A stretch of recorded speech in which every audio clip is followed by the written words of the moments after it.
since we published the book, our platform has done $250 million of development and capital. Competition in its raw sense is not about anyone but yourself. If you keep moving forward and you keep putting forth effort, good things will happen, and the bad things are for your good. I think surface level, there's just something exhilarating about winning.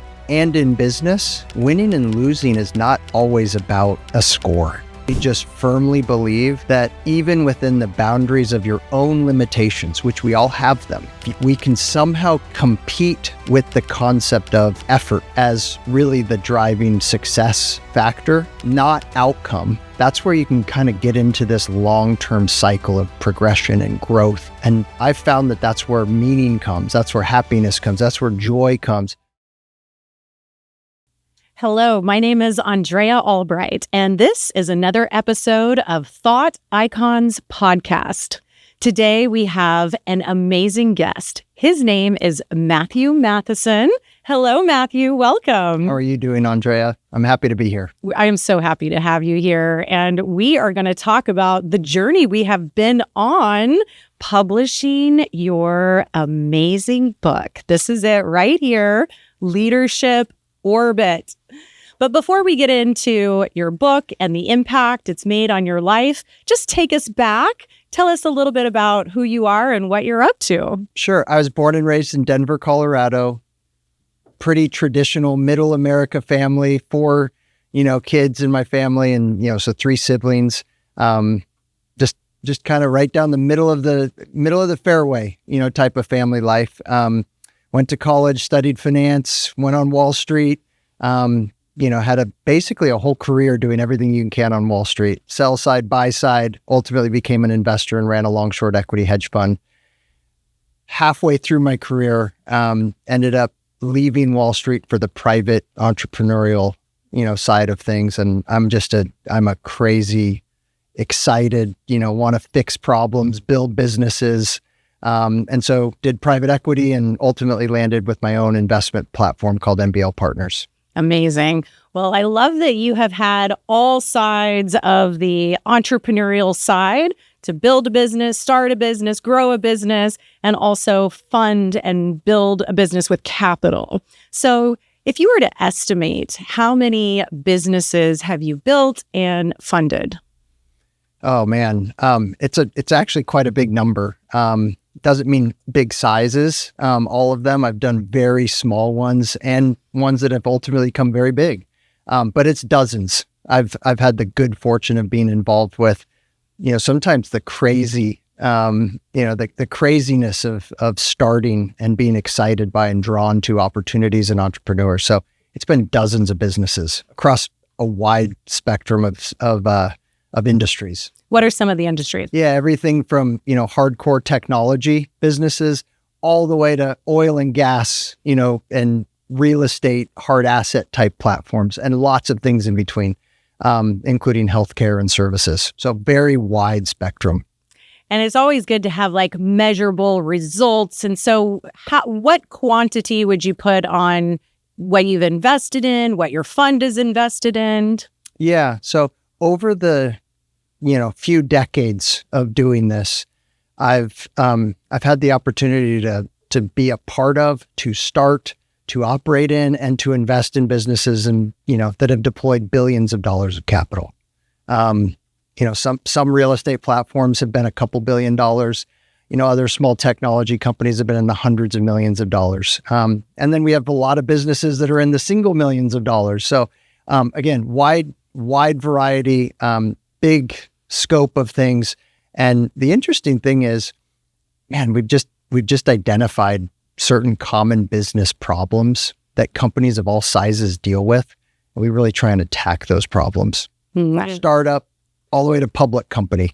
Yeah, isn't that so fascinating? And the reason why it's really good to set a stage of what you've been through in your own entrepreneurial and investing journey is because everyone who's watching this and listening to this podcast will know that you are getting real world results.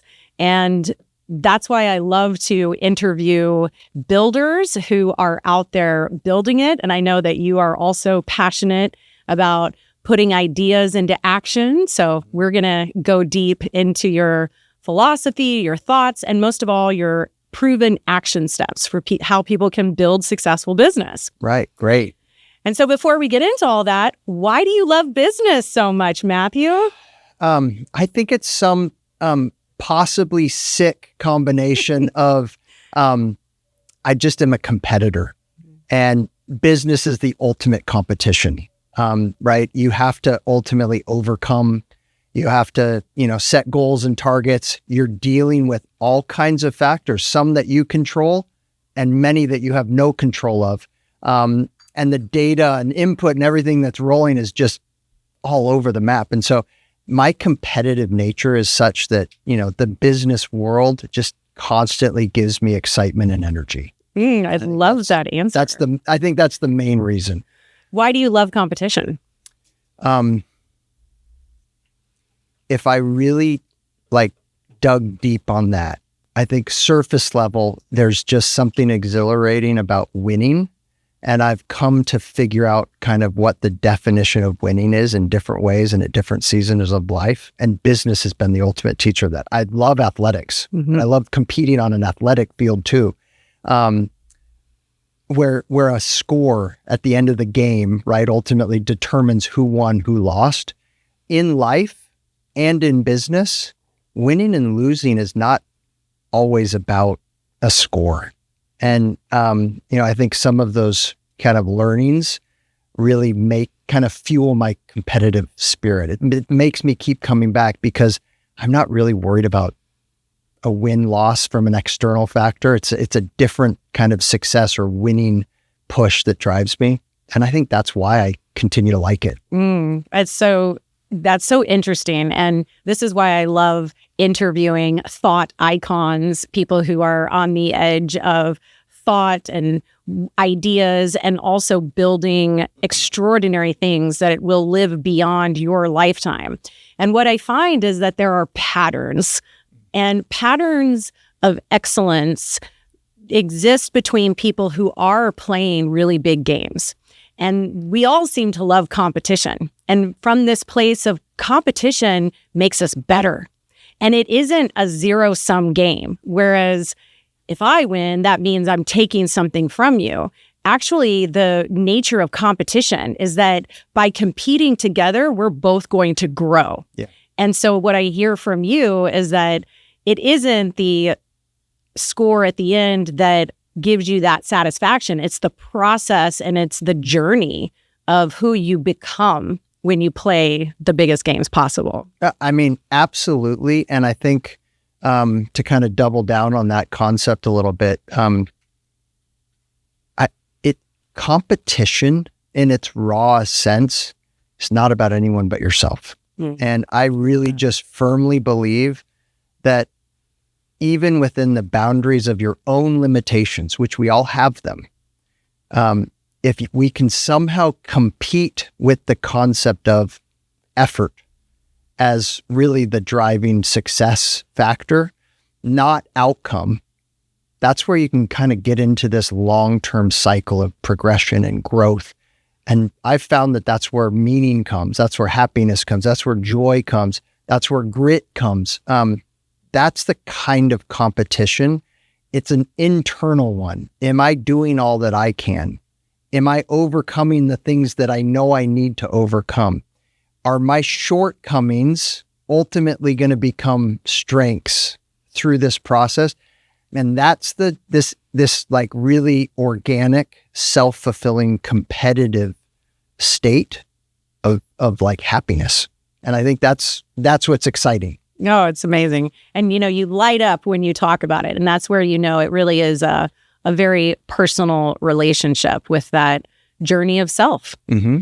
So I'm also fascinated by your athletic journey. And I do want to get deeper into that because I believe that there are parallels between building a business and athleticism. Can you build a bridge or share what do you think are the commonalities? Yeah, whatever the sport is that you're doing, in order to be excellent or in order to win, And again, the definition of winning is you're becoming better constantly. You're overcoming constantly. There's just a series of things that you have to figure out how to work on. There's skills, there's attributes, there's traits, there's talents that you build towards. And in my own athletic experience, something that I remain very passionate about today. I'm a huge fanatic fan of all sports, and I have my teams, and I love them. I still love to do things too athletically, but going back when I was competing athletically, practice and the rigor of breaking down very mundane components of certain like elements in baseball. I played baseball and I love this. And there were just certain like drills that you would do that someone from the outside looking in would be like, man, that's a lot of time you're spending on that drill. I don't understand how this is making you better, but it does. Mm-hmm. And that kind of builder's mindset is game changing in business, because in business, if you're just focused on the high level, the 30,000 foot view and, ultimate goals, you're going to have a hard time. You've got to figure out how to break things down into very individual components and then master those one step at a time. And then in business, obviously, it's not just about you, it's about your team, your organization, multiple departments. You need to then be able to instill that type of mentality into those leaders of those different departments. And I think sports is just a great place to learn that real hand and firsthand. So that's a wonderful perspective, because having the fundamentals of a sport, and it may be some technique or the way you swing the ball or the way you run or even the way your feet hit the ground. There's so many details that could either be the difference between you win or you lose, but it's the practice of making each part of it, breaking it down, and every part is excellent. Because you never know in life, in business, or in athletics, what skill is going to be the difference that makes the difference. Right. You may have a skill that allows you to attract the best team, and that's actually what takes you to the next level. Or you may be the fastest at, running versus somebody else who can jump higher. Right. And so by practicing these skills, it's like developing the aspects of your character. And that's why I think it's so important for leaders to get out there and lead, like get out there and practice. You can't run a multi-billion-dollar company if you haven't learned how to manage yourself and then manage one other person. Right. And so those are the skills that you develop as you grow. It becomes the micro and the macro. And I think that's absolutely true in athletics as well. Yeah. And I would also say it's an unbelievable visual, right? When there's just things that happen that are totally outside of your control. So you can be the most prepared athlete, you can be the strongest, fastest, whatever athlete, and things happen. Mm-hmm. Whether it's a referee or an ump making a bad call, or whether it's some totally random, all of a sudden the wind picks up and, moves the perfectly kicked field goal attempt, but moves it left and hooks it. Like, whatever it is, like you get to see this visually. And guess what? In business and in life, that is the norm. Things happen. Bad things happen. Unfortunate things happen. Unfair things happen. How do you deal with that? How do you adjust for that? How do you maintain this constant move forward? It's critical in business. And can you share your push-up routine? Yeah. I'm in the midst of it. My kids do it. I've used it with businesses before, but you're referencing something that I talk about in the book. It's really the power of just the plus one. Mm-hmm. If I were going to be in a room with individuals and wanted to teach a lesson around the power of very small, very consistent things done over long periods of time, I often would defer to this push-up kind of challenge or routine that I do. Anyone can drop down and establish a baseline of how many push-ups they could do. Whether it's a military style push-up, bended knee push-up, for some people it may be a standing up push-up because they don't have strength. Whatever it is, everyone can set their baseline. they can do that baseline today. If you do that baseline every day for a week, and then at the end of 7 days, you add 1 to it, and you do that for a week, and you add 1 to it, you do that for a week. If you actually stick through that process in 52 weeks, 1 year of doing that, which every single person can do, you will be doing 52 more than your baseline. So even if you can only do 1 push-up today, at the end of a year, you could drop and do 52 push-ups. It's incredibly easy, but hard to actually stick to something like that. But I've found that in business, in life, in athletics, it's a major unlock code. The power of 1 and the power of sticking and doing something simple and simplistic over long periods of time. So that's what you're referring to in the push-up challenge. Yeah, I think it's brilliant in its simplicity, and it also gives an immediate win because you get to feel that sense of accomplishment, empowerment that comes from within you. And then the next day, you're excited to say, oh, well, I can do it again. And then you get to witness and experience that feeling of growth that's coming from within you. That's right. And anyone can do this. You don't have to be strong, in shape, fit, like anyone can do this. And that is true with most things. If you want to get good at something, if you want to improve at something, figure out what your baseline is, figure out some consistent way to improve that baseline and do it. And if you do that, magic happens. You can't, looking back over the year, someone that could only do 1 that can now do 52 in one go, they will have very noticeable benefits. There will be huge benefits, both mental, emotional, and physical. You can't shortchange that, right? And you can't see it along the way. 3 weeks into it, you won't know what's happening. But it's just powerful. It's a powerful kind of law.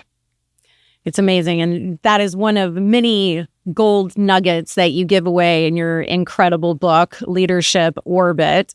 And let's talk about the book and let's talk about our journey. Yes. So where were you before you published with Beverly Hills Publishing? What would you say would be your biggest challenge or obstacle that you were facing? So right before we decided to go on this journey together, this was several years after one of my, I would call it my most disastrous business ventures. It was financially disastrous, but way more than the money that I had lost on this investment. It was just an enormous physical and emotional difficulty. And I knew at the time, I had lots of friends and business colleagues at the time, which I'm happy to share a little bit up here. They said, Matt, what you just went through, literally you need to make a movie out of. It's crazy. But you should definitely write about it. And I knew I wanted to write about it. And I did. I started to.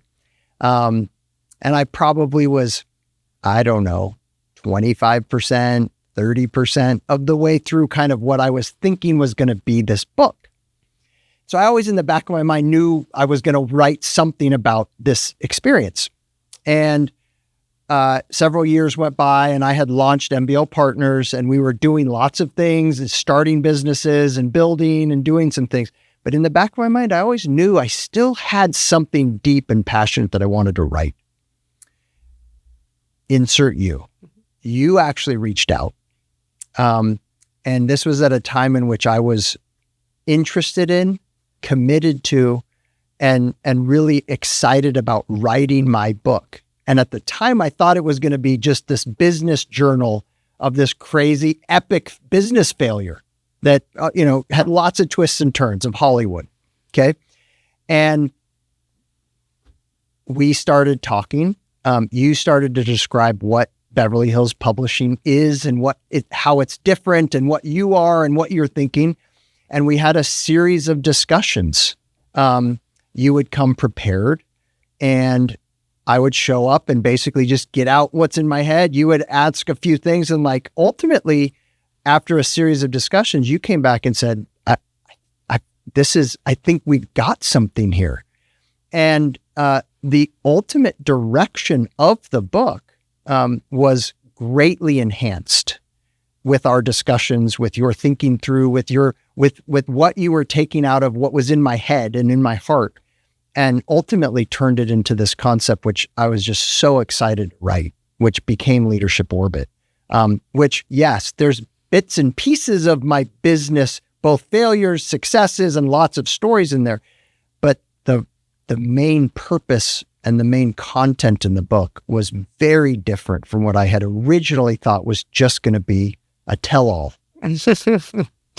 Yes, that's so incredible that our worlds collided at the right time and the right place, and you had this story inside of you that you knew was worth telling. And had you known about other publishers or traditional publishing, and what really stood out about the Beverly Hills publishing concept? Yeah. Yes.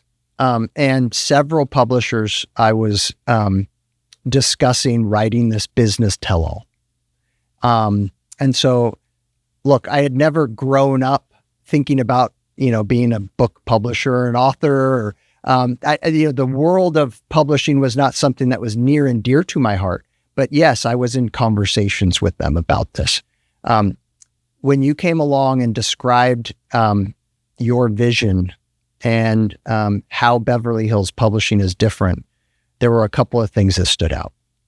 Number one, you just had a much broader and more powerful and authentic vision for what my story and my experiences could become. That matters to me at a level 10. I wasn't writing a book to write a book. I actually wanted to tell something that I think is valuable, that I think is a core opportunity to share in experiences that I think can add value to individuals' lives. You caught that vision and were able to share an equal amount of energy on the subject that I had, which is rare. I hadn't found anyone that shared that type of vision or excitement. That was one. Two, I loved some of the technical differences between the way you go about it versus other traditional publishers go about it. I like that we would partner together. I like that it would become a journey that we would go on together. And it wasn't just about words on paper that we ultimately publish on an Amazon account. It was actually something where it could launch and help me take these learnings and these findings and what I would describe as value, right? And it would help me put that into what I'm describing as ultimately a platform that could be used for good many different ways, not just book sales. I like that. But those are some of the main differences. It was authentic. There was an equal amount of vision and energy for what I was feeling inside.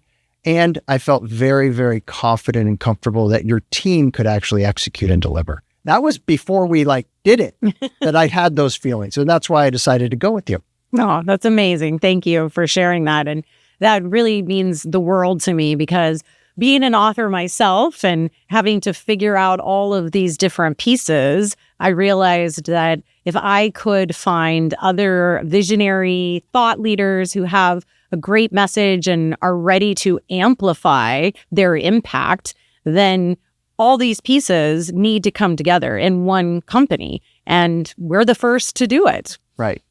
Yeah. And it's been an incredible journey ever since.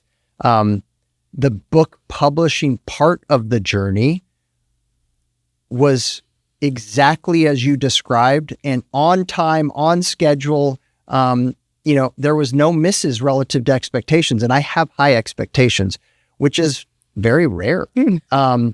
And we set out, we had a timeline, we had deliverables. I tried to do my part. Your team definitely did their part, and it led to the, successful publication of something, again, that I think is, it's important to me and it's important to my family.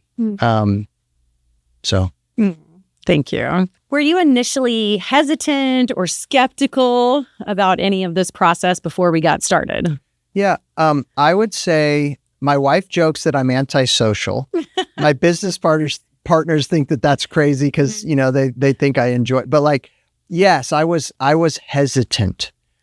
I'm very private. I'm very personal. I don't really do things for others' praise. I had never really stepped out kind of in the public sense or public arena. Everything has been, again, very private. And so the idea of putting myself out there, publishing a book, doing things like that would feel promotional to me. That's a very uncomfortable thing for me to do. I want to be promotional about the things that I'm passionate about, the people that are doing cool things, but about me, that's what I felt like it was like really uncomfortable. I know we really did go through that process together, and your humility is one of your greatest characteristics. And at the same time, we were looking to make this impact and share your vision. And thank you for trusting me in that process, because I remember saying, just wait until you get that first email from someone who says your book has changed my life. And I promise you that any embarrassment or feeling like, oh, I'm being so showy or ostentatious, it's actually going to all be worth it. Right. Did you have that experience? Yes, absolutely. I've had both emails from random people that I didn't know, and, conversations with people that are very close to me, that have shared, things that they've learned, things they didn't know about me and my journey that were very eye-opening to them, as well as just, hey, this has really helped me overcome something. And that is very meaningful. Can you give us a story? I'm going to try not to use anyone that's like really close, right? But you can change the name. Yeah.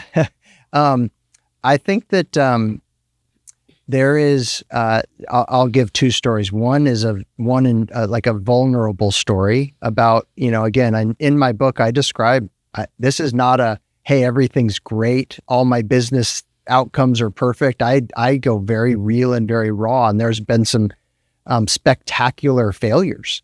And I had one individual who happened to be a kind of a co-investor unknowing to me. I didn't know that he was invested in this business alongside me. But in reading the book and reading the account of what was actually happening on the inside and kind of what my role was on the inside and how it all came to be and all these things, like he broke down. Mm-hmm. And he just said, I had no idea how difficult this was for you and your family. And I had no idea the level of effort that went in to try and overcome it. That was meaningful. Mm. That meant something to me. So he saw your perspective in a whole new way. Totally new way. And one of the kind of overarching themes in the book is we all are going to have good times and bad times. We all are going to have seasons of harvest and then droughts. And that is life. And through that, you can actually still find tremendous joy and happiness with the right mindset, with the right outlook, with the right attitude. And things actually not only will be okay, but you can thrive even in those drought seasons. I mean, that's one of the main things. And this individual found something in reading that, which was interesting. And how did that feel when he shared that with you? It felt, obviously really good, but more than that, I think it almost, there was an kind of an underlying relationship issue that I didn't know existed. Mm. Remember, I didn't know he was even involved. Right. Therefore, I didn't know he must have had, anytime you lose money, you have bad feelings, right? You do. So like there was an underlying thing there. Oh, interesting. What an amazing feeling to both learn that and then see it clear. Mm. That clearing is such a good feeling. And we all have relationships And we all have different, relationships are good, bad, and everything in between. It's just life. It's society. There's something really awesome when a relationship in a hard place has a reset, a clearing mechanism. I would have never guessed that this book would have been a catalyst for that, but it was. So that was one example. Beautiful. I love that. And this is where I'm so passionate about authentic storytelling. And it is like a solvent that dissolves friction, animosity, misunderstandings. What a beautiful story. Thank you for sharing. Yeah. Okay, you got another one. I mean, less vulnerable, maybe more like promotional. I've had several people that have actually messaged me specific to kind of my weekly ritual where I write down, I provide an update to my partners and various stakeholders and things like that on a weekly basis, but it's more for me than for them. But I've had many people just say, look, I've started doing that and it truly is changing my productivity, my awareness, my happiness, like it. And so I've had some of those positive, like, that was really a really cool tip that I read. I felt inspired by, I did, and now I'm seeing positive results, which is always feels good. That's amazing. And that is the power of one habit can put you on a different trajectory for the rest of your life. Yes. And that's what you're sharing. Yep. Those are wonderful. Thank you for sharing those stories. So how would you describe the process of working with me and my team at Beverly Hills Publishing? First off, I do believe that you and your team are really, really good at setting expectations, being prepared, coming with specific deliverables, needs, and then following through with that. And that's again, it's simple. It's simply stated, but it's hard to do. And there's not many people that do it. Beverly Hills Publishing does it. So, for example, there's a lot that goes into publishing a book. There's a lot that goes into writing a book. There's a lot that goes into editing and getting a cover and a design, title. There's a lot that goes into that. There's a lot of steps that you and your team have really, I believe, cracked the code at making that simple, making that understandable, and ultimately making it, I'm not going to use the word easy, but you know how to do it. Follow the plan. You have a plan, you communicate it well, you prepare well, and then you help authors like me follow the plan, which is awesome and great. So that's how I would describe it. Thank you. That means the world coming from you and knowing how efficient you are at building and running businesses and processes. And there's anything that's worth doing is not always easy, right? That's why it's extraordinary. That's why it's an incredible achievement. That's why so many people want to become an author. And what I have hoped to do is that we can facilitate the process smoother for you so that you can just keep going and you never get stuck. Right. Yeah. And I felt that through and through. I mean, I obviously had I would say an aggressive timeline. Yes. I wanted to get after it. I wanted to dedicate specific time and I wanted to get it done. And what was that deadline? I wanted to take the writings that I had done up to the point, refine them, and then obviously create the book, write the book in 3 months, start to finish. 90 days. It was 90 days. Yeah. And we did it. We did it. Yes. We did it. Yeah. And I felt like that was going to be aggressive. It can be done. But it was done. We did it. Exactly. And I just, your team created, you kind of said, okay, in order for us to do that, you backed up all the way into this is what must be true in week 1, week 4, weeks, and we just scheduled it. Yep. And we stuck to it. You obviously did, you went above and beyond. There were things like you would come to Dallas where I was, you would meet with me in Dallas. We would have a big session. We would allocate, 3 or 4 hours there. So there were things that you went above and beyond. It wasn't just over Zoom. And, it's like you actually did things to make sure that that happened according to my schedule and my needs. So, well, it was an honor to build around you, work with you, collaborate with you. And that's what's powerful about having a team that's all moving in the same direction. And I love a deadline because it appears to be miracles or magic, but we know that it's about that inner effort and that commitment of, okay, this is happening. And once you commit, then there's no possibility it's not going to happen. Right. It's inevitable. Right. Yeah, absolutely. And what was it like that first day that you held your book in your hands and you realized, I did it. I'm a published author. Yeah. I mean, anytime you set a goal and you achieve a goal, that always feels good.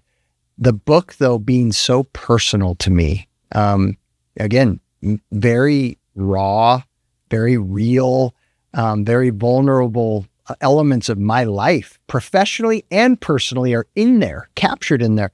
To have that formally published and see that book there and be able to hand that out or give it as a gift to mentors and friends and colleagues, it was just one of those moments, right? It's just a moment of accomplishment. It's a big checking of a huge goal and aspiration. Mm-hmm.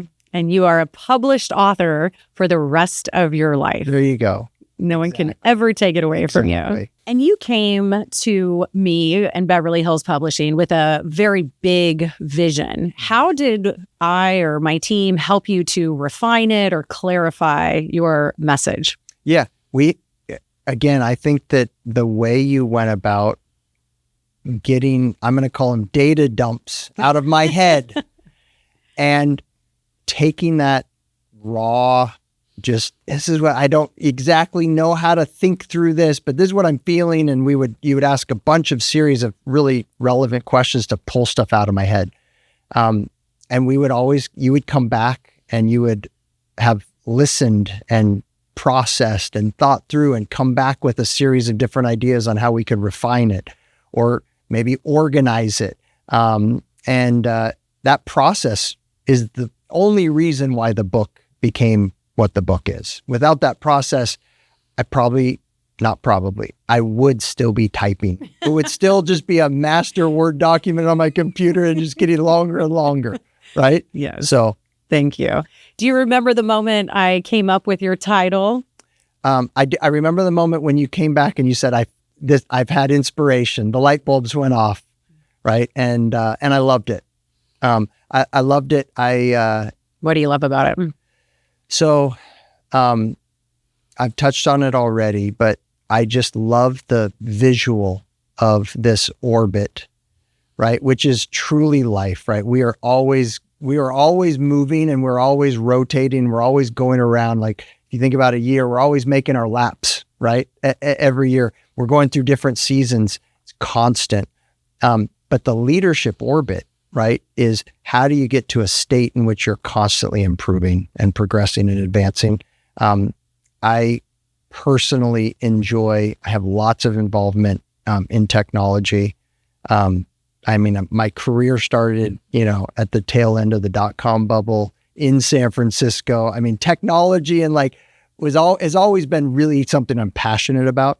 And so you think about all of the advancements with space exploration and how relevant and important satellite is now on so many different levels, all the things that Elon Musk and Jeff Bezos are doing, it's relevant and it's cool and it's really interesting. And so the fact that something that means so much to me could also tie into some of those interesting things with the orbit concept just was awesome. Nailed it. Yeah, exactly. Well, it's such a fun and enjoyable experience because I call it the magic authority hook. Mm-hmm. And it really is coming from you. It's like your vision, your mission, aligning with the market. And then what is a word, a phrase that encapsulates all of that into one title where your exact target audience will say, oh my gosh, I have to get this. I have to have this. Right. And when we got it, it seems like magic, because how is that available? Exactly. How has that not been thought about before? Right. Yeah, it's incredible. And I think, again, it's eternal. It's lasting. It's awesome. That is a perfect word for it. That just blew me away, because so few authors think like this, right? Because they aren't marketers and publishers who have been publishing for 20 years like I have. Right. And so they just slap a title on their book, and it's something very vague, like The Day the World Was Silent or something like that, and you're like, what is it? It doesn't even, not do we even register it. We don't even register what are they saying. It just goes to white noise. Right. And so to come up with that hook is absolutely essential for the success of the book, and also for you to capture your audience and get your message out there. Yeah. And I mean, there's so many different elements to it. I've already talked about just the orbit concept for yourself, but Leadership Orbit says start with yourself, but then where power and magic happens is when you actually help others get into their own leadership orbit. And so orbit, like who's in my orbit or my sphere of influence that I need to help or that can help me. And then that's how everything good in this world comes to be. It's first one by one, but then local, it starts to expand. And I think that the dual meaning and multiple meanings of Leadership Orbit is just ideal. And you will have this title for the rest of your life, and it will continue to grow and expand as your message grows and expands. That's right. I love that you said it was eternal. No one's ever said that before. Thank you. That means so much. So let's talk about the results, the outcomes. What has changed since you've become a published author? Yeah. I mean, so at the time that I was, that we went on this journey, a little more than a year ago, I had launched this new investment platform about a year before. So I was a year into a new investment platform called MBL Partners. The entire mission of MBL Partners is to help leaders and organizations and individuals thrive. And we have a very unique definition of thriving. It ties hand in hand with Leadership Orbit and like what that means. And there's lots of areas in which this is very interspersed, which is awesome. Since we published the book, our platform has done just an unimaginable amount of things. Wow. And our businesses, and I'll describe some of them, have grown significantly. The amount of opportunities that we're seeing, we can't handle it. And our businesses are thriving. And I'm a big believer in, energy begets energy, whether it's positive or whether it's negative. It holds true both ways. But I believe that this process, this publishing, the book, the merits of the book are all about positive energy and positive momentum. And I've seen it. It's carried over into MBL Partners dramatically. And I'll give you a few examples. Please. So we launched an oil and gas platform called Hive Partners right as we started MBL Partners, one of the first things we started. So this is about a year in where we had done one development program called Hive Royal 1. It was a 3-well deal in the Uinta Basin, about a $30 million project. And it was highly successful, which is always good. About the time we launched the book, since, which has been less than a year, we're already launching Hive Royal 4. So we've done a Hive Minerals platform, a Hive Royal 3 platform, and we're on our 4th.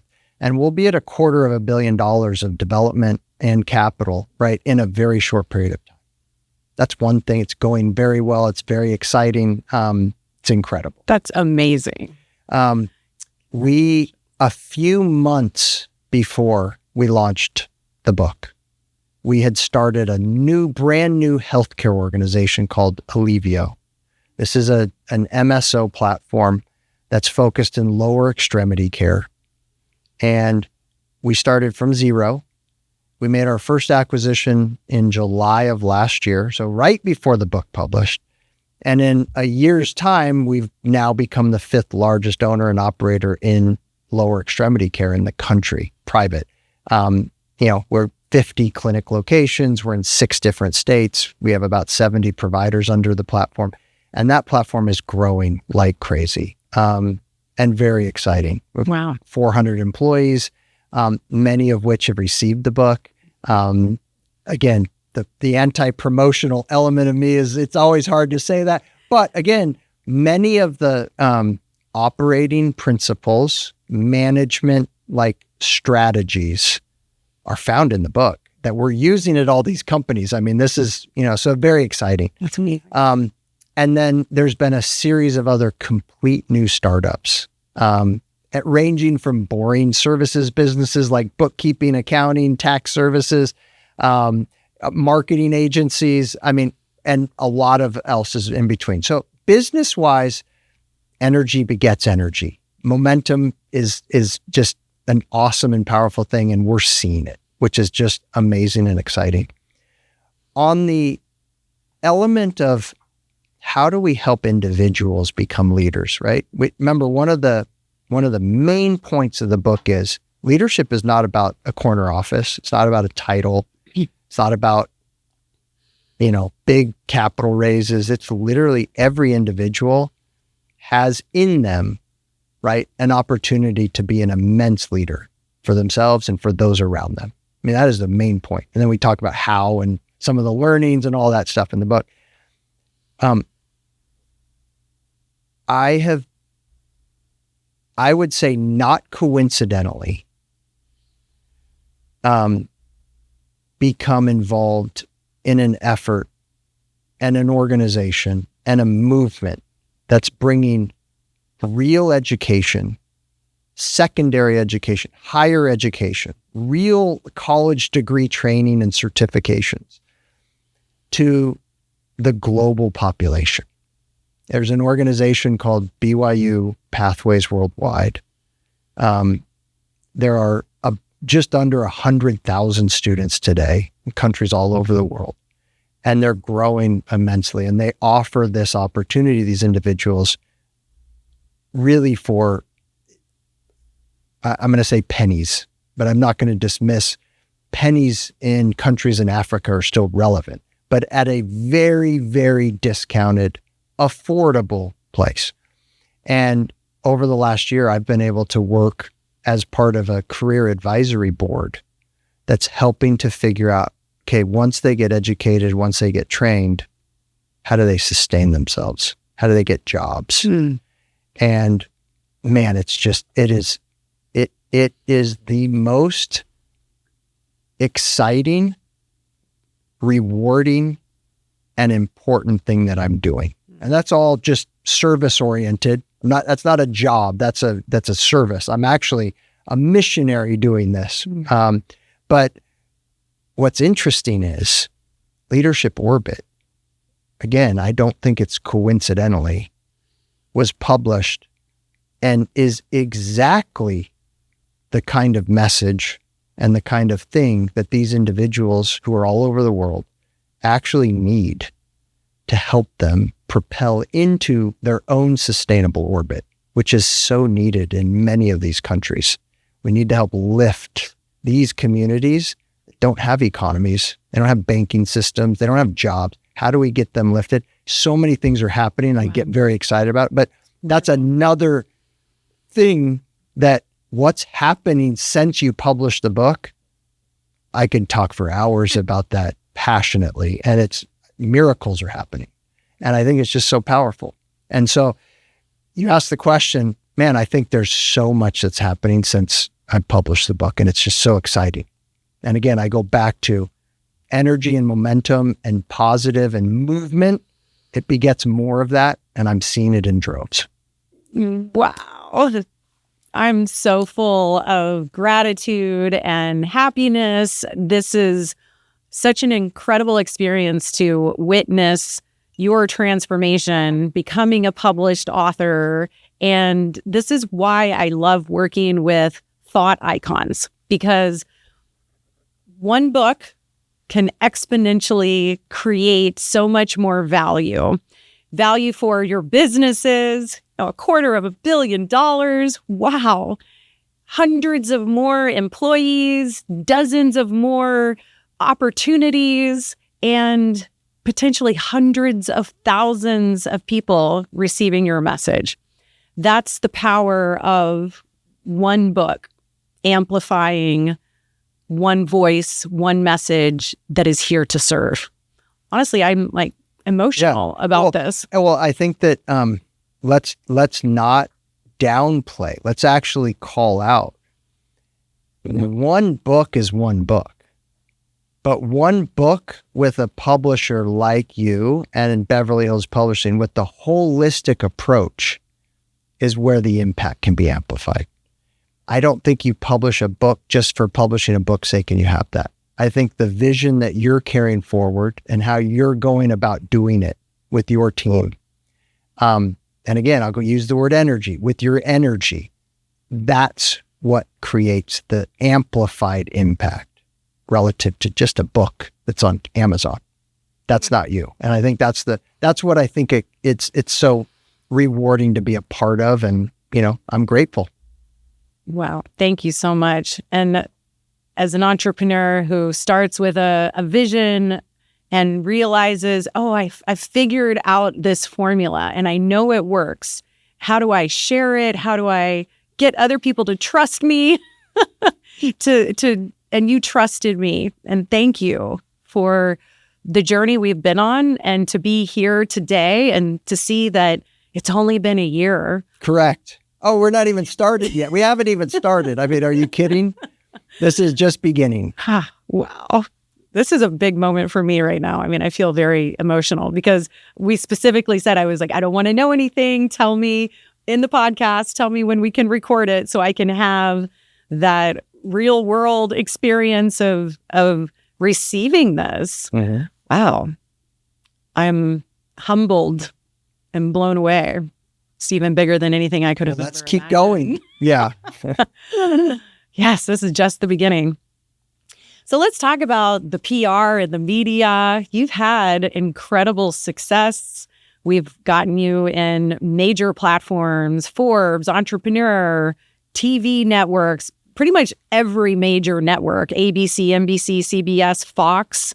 What's it like to be in the media, sharing your message? So, I genuinely enjoy it. I genuinely enjoy sharing views, sharing experiences, sharing my opinions. It's fun to me for probably the wrong reasons. I'm passionate about these ideals. And I believe that it seems like in the media, fear, negativity, bad news sells more than hope, optimism, good news. And if I can play just a little tiny part of being the one that's focused on all the things that we should be hopeful and optimistic about and energized by, I'm all for it. And I get energized by it, even if that ultimately doesn't sell.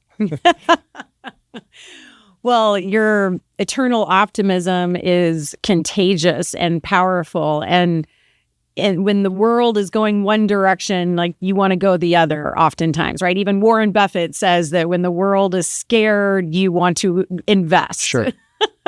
And so there are patterns of leadership that defy what groupthink is doing. And so where do you find this internal optimism from? I think that there's two main sources for me.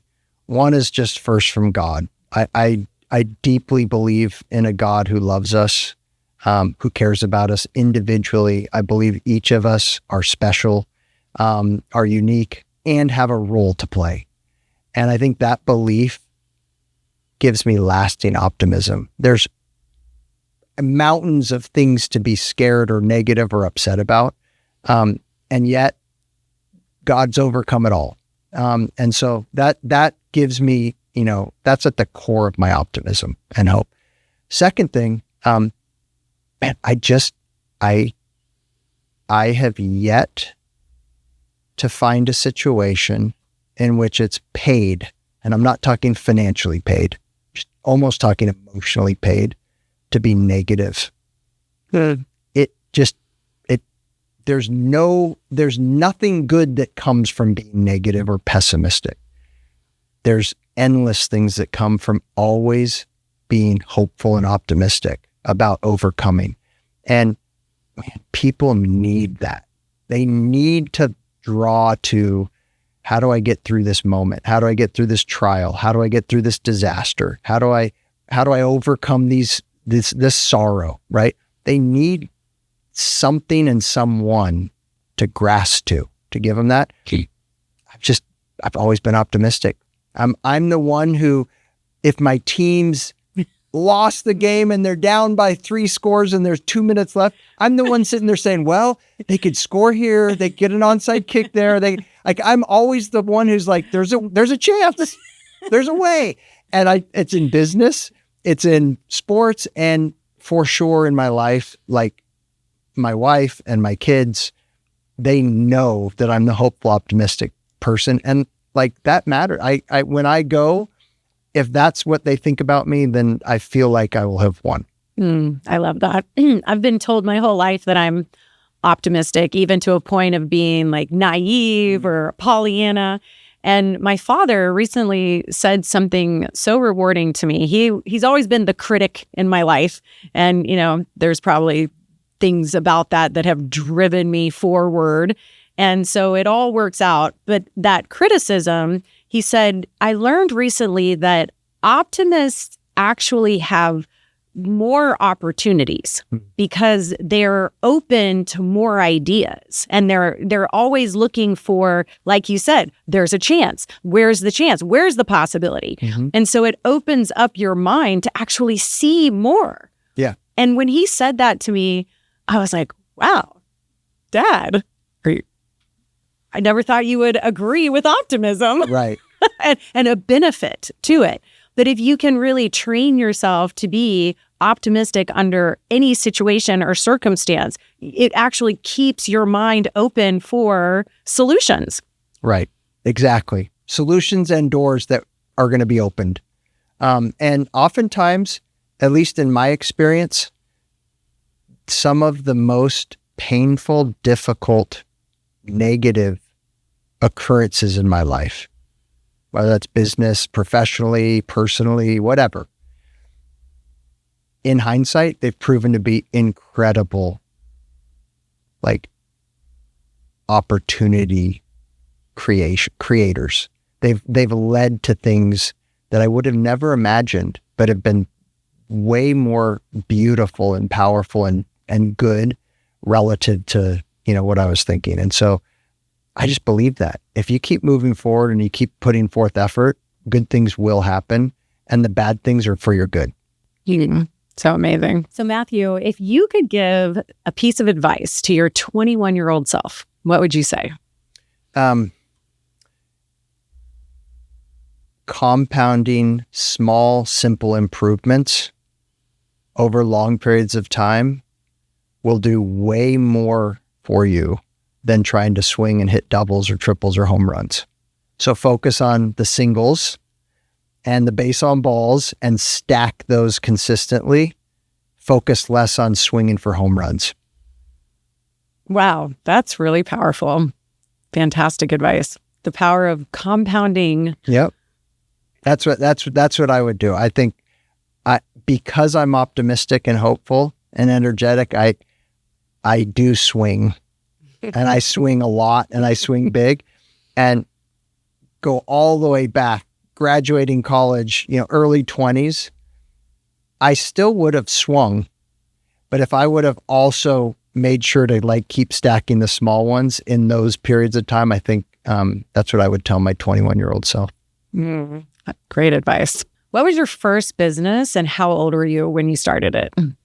So if I define business as what did I first do to make money, okay, I was 12 years old and I was mowing lawns, and I had up to 15 lawns that I would take care of weekly, and I'd mow them. I'd have a mowing day, and then I'd walk around and I'd go to the doors once a week and I'd say, hey, I mowed your lawn, and collect. It's a funny story. If you're a Denver Broncos fan, okay, there was a really, really good safety named Steve Atwater, who was my neighbor, and I mowed his lawn. And when I'd go collect money from Steve Atwater, I would go up to the door, and there were these windows at the top of the door like that are at the top. No one's supposed to look through those windows. Those were just like at the top of a door. And Steve Atwater would walk in and he would look down through those windows, and I'd be this like 13-year-old kid collecting his money. But he was awesome. So that, if you define that as first business, that's what I did. I was always, look, my dad and my mom taught me about hard work. I worked, I earned money from a very young age. And I just constantly was an entrepreneur. I ended up then saying, that's a lot of work. Takes about an hour to mow a lawn. At the time I was charging $15 a week or something, to do that. And I was just like, man, that's a lot of work. So I ended up kind of parlaying that business into, washing windows. And so then I would go around and I'd wash windows, and I could wash windows. I could charge $250 for a house, and it would take me about 3 hours. And so the math was, oh man, this is just a much better business. So then I washed windows, and so that was kind of my first business. If you want to count like professionally, so my first job out of college was at Goldman Sachs, and I worked there and was on the trading desk and did lots of fun things. I left Goldman Sachs to start up my own research and trading company. So that was my first time like starting a business. Had a partner, his name's Kirk Adams, awesome. We started Wedge Partners. Elements of that business are actually still happening today. 25 years later, there's analysts covering stocks that are still on CNBC from our business. And we did lots of things for that. So that would be my first professionally graded like startup. I love those stories. And I know a lot of them because we've written your book together, and there's so much about your legacy and your family that you learned. And we're definitely going to have you back to share more of those stories, because the amount of good, solid advice that is actionable and also, I would use your word, eternal. These are fundamentals of what makes a great business person, and also just what makes a great human being. Absolutely. Thank you for having me. Really enjoyed it. And I'd love to be back anytime. So we've talked about the journey you've been on and how the book has made a pivotal impact. How are you going to be leveraging the book as you move forward? So I have my ideas, and I look forward to working with you and your team's ideas. I think that inside the book, there are certain, I'm going to call them playbooks. There are certain steps and processes that we describe. There's certain challenges that we lay out at the end of each chapter. I can see using some of those playbooks, some of those challenges, and creating, I'm going to call it help centers, trainings, leveraging technologies to amplify those, to bring those things to life for individuals, for organizations, for leaders who are seeking for that. I think that's one of the ways. I think that, I describe BYU Pathways worldwide, and I think that, man, there's just so much opportunity to help so many individuals who probably don't know what the future looks like without someone painting that picture for them. And I think we could create lots of ways in which leadership orbit can get carried around the world to these individuals and could be helpful. That's another idea. And there's more, but I think just the tenets that are inside, I think can be broken out and used in so many different ways. I just had a vision of your book impacting hundreds of thousands of people, the movement for leadership orbit to go around the world. I see that. I'm honored to be a part of this. It's so exciting. Well, thank you very much. And so if you were to sum up working with Beverly Hills Publishing in one sentence, what would you say? Okay, one sentence. Working with Beverly Hills Publishing. This is what I would say.